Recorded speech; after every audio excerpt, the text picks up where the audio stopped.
Hello everybody, welcome back to another episode of Bake Time. Good God, I love summertime. And today, for the August monthly bake, we are going to be turning these gorgeous heirloom tomatoes into an heirloom tomato and cheddar pie. A quintessentially Southern dish, something that I grew up eating a lot. We went to this restaurant called Poole's Diner in Raleigh. Ashley Christensen's tomato pie there is phenomenal. And I decided to just kind of like, riff on it. What makes this tomato pie very special, very me, very bake time, is the fact that there's chives and black pepper in the crust, which is like fantastic. There's also buttermilk in there, which makes it really nice and burnished and brown. And that same buttermilk is carried through to the filling, where you have this kind of almost custardy like interior that gets poured over the fresh heirloom tomatoes. And then there's cheese, creating this altogether like creamy, tangy, but also very fresh tasting thing. In the heat of Leo season, when it's like really boiling outside, humid and sticky, you might be tempted to not turn on your oven, but I promise you, this heirloom tomato and cheddar pie is absolutely worth turning on your oven for. A pie is only as good as its crust. This is a crust that is kind of a riff on my classic pie dough, my laminated pie dough from a couple years ago that I did for the Big Pies package. This one is taking like notes of those techniques and stuff, but making it savory. Usually when I'm making pie dough, I do all water in the crust. Here we're gonna use some buttermilk. It's gonna make this pie dough pretty dark when it's baked, but I kind of like that. I kind of love how like savory, almost like a dark like sour cream and onion cracker vibe this gets. Then I'm gonna add some ice because we really want it to stay cold. We've got some flour here. We've got a little bit of sugar. You still need a tiny bit of sugar just to like make it a bit more well-rounded, and also it helps with the browning. It's got a good bit of salt in it. So now I got some really cold butter. I think like the big thing with making pie dough and many types of pastries is you really want your ingredients to be cold. If you've chopped your butter, stick it back in the fridge or even the freezer for a little bit before you actually like go with it. I like to coat everything in the flour, and then I go in and I start mushing to make these flat little shards. And then the other ones I just kind of break into like pebble-sized pieces. The shards of butter create flakiness in the dough, and then the pea-sized pebbles will create more tenderness. Like if you have a mixture of both, you have a dough that is like altogether flaky and tender. I'm gonna add my buttermilk mixture. I'm gonna make a little bit of a well in the center, and I'm not gonna add all of it. I'm gonna add probably all of it save like a tablespoon or two because my ice melted a little bit. It's a good idea to just never add all of the liquid at once. You're looking for no real big dry pockets of flour. So I like to take my little bowl scraper and just make sure that I've got everything kind of evenly hydrated. So it looks dry and crumbly now, but if I squeeze it, it kind of holds together like that. If you overhydrate the dough, it's gonna be tough rather than flaky, which is what we're looking for. I think I'm gonna add just the tiniest bit here. You can see that it's like a little dry and crumbly. Why this is called like a laminated pie dough is because I actually cut this into 4 and then I stack them before I wrap them. And you can see all of these nice big pebbles of butter. Those are kind of like our shards. It's kind of what you're looking for. Stack them on top of each other like this, push it down, bring in any of these floury bits in here. And then at this point is when I'm gonna wrap it and use my rolling pin to kind of continue to flatten it. Just make sure that it's even in thickness.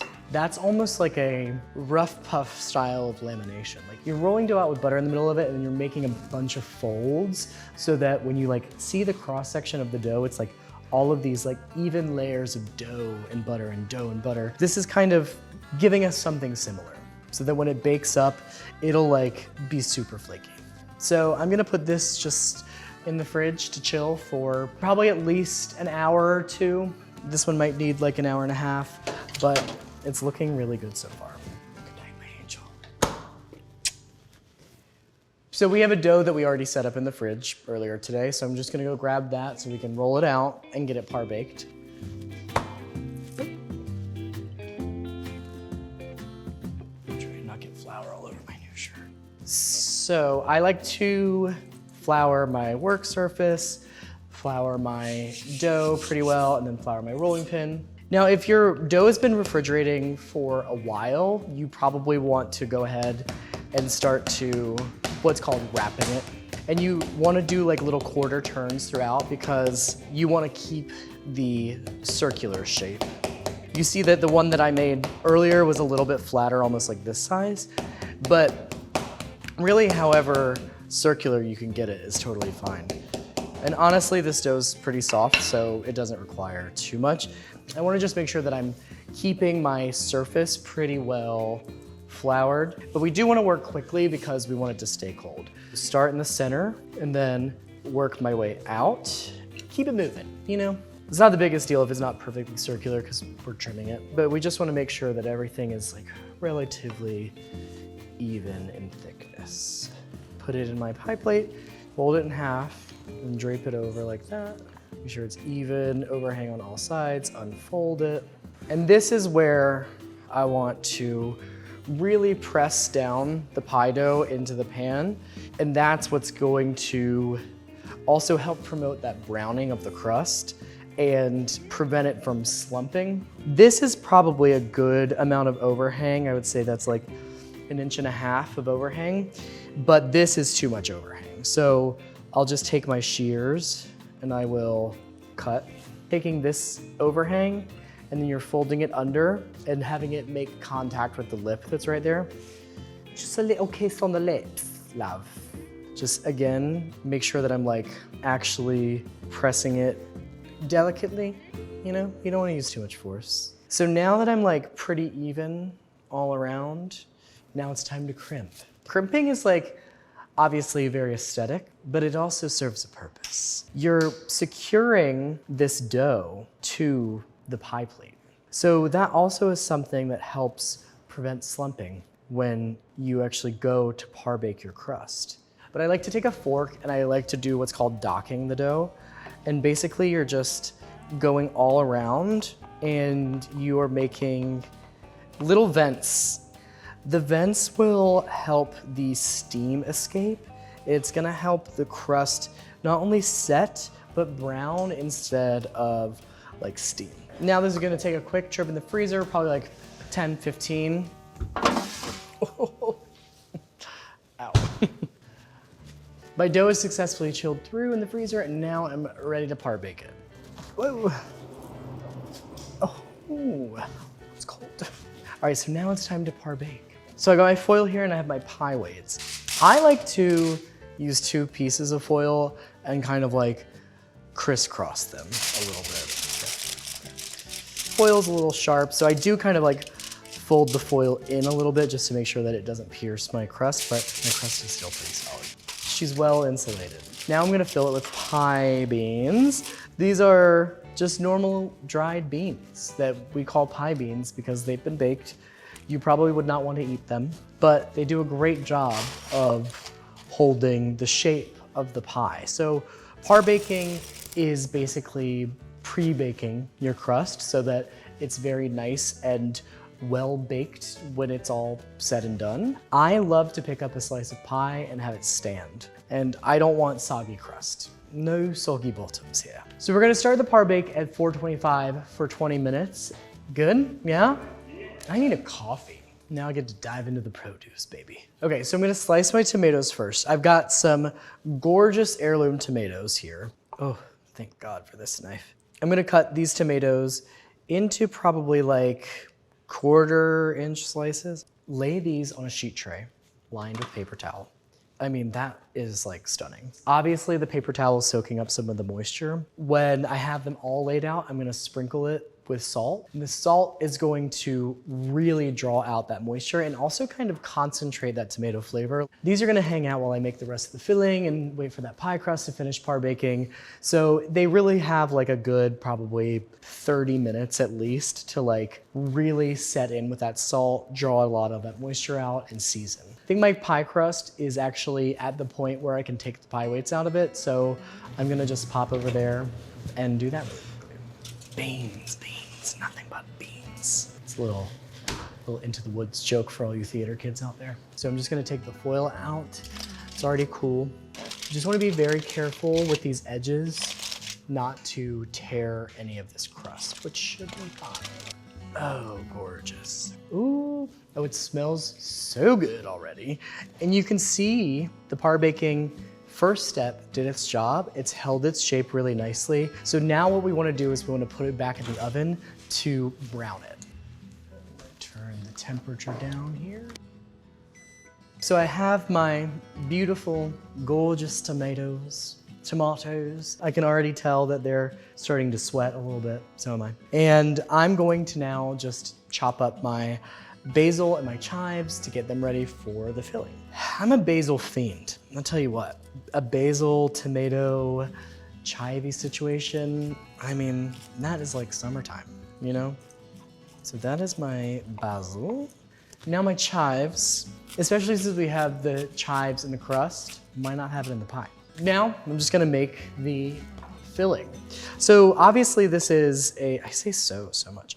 So this is a tomato and cheddar pie, so it's kind of got that like grilled cheese, tomato soupy vibe to it, which I absolutely adore. Traditionally, a lot of like Southern tomato pies, it's mayonnaise mixed with some spices, maybe a splash of milk to thin it out, maybe some egg. Here, I liked the tanginess of the buttermilk with everything else going on, especially because it's in the crust. So I decided to do mayonnaise and buttermilk, where we're kind of getting this like creaminess from the mayonnaise and then that like very acidic tang from the buttermilk.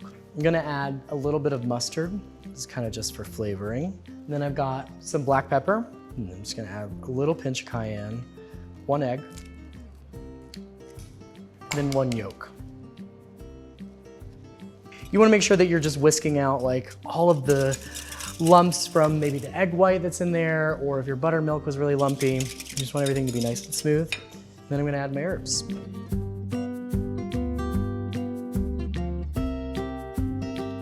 Par bake number 2, 15 minutes is up. Gorge. This is looking gorgeous. It is starting to take on color around the edges, like a very light golden, you know? And then the middle it looks like kind of a saltine cracker almost. It's matte. It's not greasy looking, which is exactly what we want. You can see, I'm not scared to do this. It's already starting to get nice and golden on the bottom. It's what you should be able to do with the properly par-baked crust. All I gotta do is I gotta assemble it. I'm going to take some paper towel and I'm going to gently press out any extra moisture. It's really just making sure that we don't have like a soggy pie. So I'm just shingling these in the bottom of this crust here. It's like a nice little layer of the tomatoes. Then I'm gonna cover this with the custard. It's not going to be custard all the way to the top. You don't want that. It would overflow, it would spill out. This custard is meant to really just kind of like be there to bolster that cheesiness. Now, it seems like a lot of cheese, but it's a tomato cheddar pie, so why not?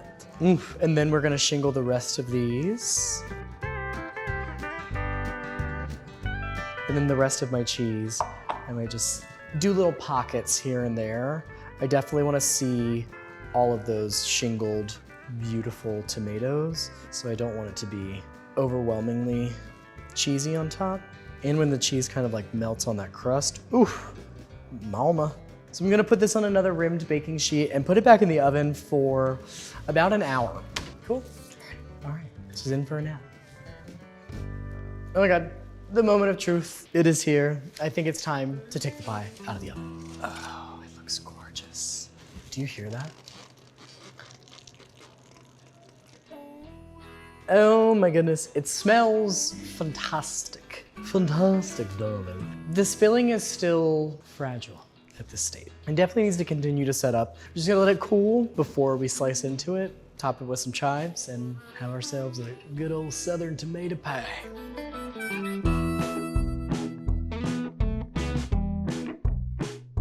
I had fun showing everybody that I can pick this pie up like this. It's held its shape like a good custard should. It does smell like pizza, which I don't hate. Wow. That is fresh, a little tangy, a little cheesy, a little naughty. Even these tomatoes at the bottom are not mushy. They're still very bright and very kind of buoyant. The crust is so flaky. On the outer rim is a bit dark. It doesn't taste burnt, you know? It tastes very toasted, which is exactly kind of what I was going for. That crust has just the slightest bit of tang from the buttermilk, and it's also got that really nice kind of subtle chive flavor, that little hit of black pepper, and then it's just like complete butter. It really is such a celebration of the tomato, and it brings me back a lot to my good old southern roots. Wash it down with a glass of sweet tea. So go buy the damn heirloom tomatoes, please, and then make this pie. Tag me on Instagram, send it to baketime@nytimes.com. We love to create community. I love seeing all of your creations. I'll even highlight some of my favorites, like the July monthly bake, my birth month, for the Peaches and Cream Victoria sandwich. Thank you so much to all the people who made it in celebration of me. Or in celebration of your garden party, or whatever you had. It was an all-around really fun bake, and I'm excited to follow that up with a savory heirloom tomato cheddar pie. If you want this recipe and all of the other Baketime recipes, go to NYT Cooking, subscribe to the Baketime newsletter, and we'll see you next time.